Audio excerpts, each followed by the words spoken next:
અત્યારે ગુજરાતના ઘણા ખેડૂતો પરંપરાગત પાકોની જગ્યાએ બાગાયત ખેતી તરફ વળતા નજરે પડી રહ્યા છે। ખાસ કરીને ફળદાર પાકોમાં ચીકુ, કેરી તેમજ અન્ય પાકો જેવા લીંબુની ખેતી પણ કરી રહ્યા છે અને તેમાંથી વાર્ષિક લાખોમાં કમાણી કરી રહ્યા છે। જાણીએ।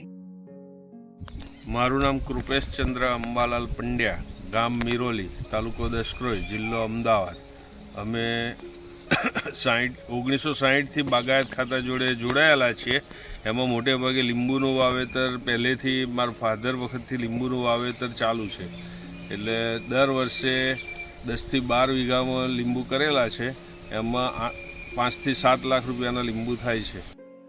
અમદાવાદ જિલ્લાના દસક્રોઈ તાલુકાના મિરોલી ગામના 58 વર્ષીય ખેડૂત કૃપેશચંદ્ર અંબાલાલ પંડ્યાએ બાગાયત ખાતાના સહાયથી લીંબુનું વાવેતર કરીને વાર્ષિક લાખોમાં કમાણી કરી રહ્યા છે।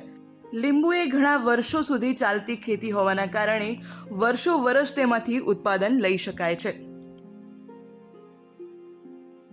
વિભાગ દ્વારા અમને સબસિડી મળેલી છે। શરૂઆતમાં મારા ફાધરે સબસિડી લીધેલી છે અને પછી 25-30 વર્ષ પછી ફરી લીંબુનું ફરી વાવેતર કર્યું, તો એમાં નવી રીતે અમે બાગાયતમાં સબસિડી લીધેલી છે અને બાગાયત ખાતાનો ખાસ સંપર્કમાં રહીને એમને સહાયથી અમે આ બધું ઉત્પાદન કરીએ છીએ। લીંબુમાં દર વર્ષે શું ખર્ચો આવતો હોય છે તમને? લીંબુમાં દર વર્ષે તો બહુ ખાસ ખર્ચો નહીં, ખાલી સાફ સફાઈ અને ખાતર જે આપણે છાણિયું ખાતર ને એ બધું નાખીએ એટલે લગભગ 1 લાખ 1.5 લાખનો ખર્ચો થાય। એમાં આપણે વાત કરીએ ઉત્પાદનની, તો ઉત્પાદન શું આવતું હોય છે અંદાજે?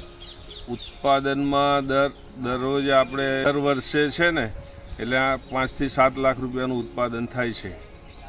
ટોટલ 20 થી 22 વીઘા જમીન છે, એમાં લીંબુ, આંબળા અને ફાલસા તો કરેલા, એ સિવાય તદુપરાંત ચીકુના 23 ઝાડ છે, પછી આંબાના 30-40 ઝાડ છે, દેશી આંબા પ્લસ બીજા કેસરને એવા। ખેડૂત કૃપેશભાઈ જણાવે છે કે લીંબુની ખેતી એ ટૂંકા ગાળે ફળ આપતી અને વર્ષો વર્ષ સુધી ચાલનારી ખેતી છે, જેના કારણે ખેડૂતોને જો જમીન સારી હોય તો લીંબુનું સારું ઉત્પાદન મળી શકે છે।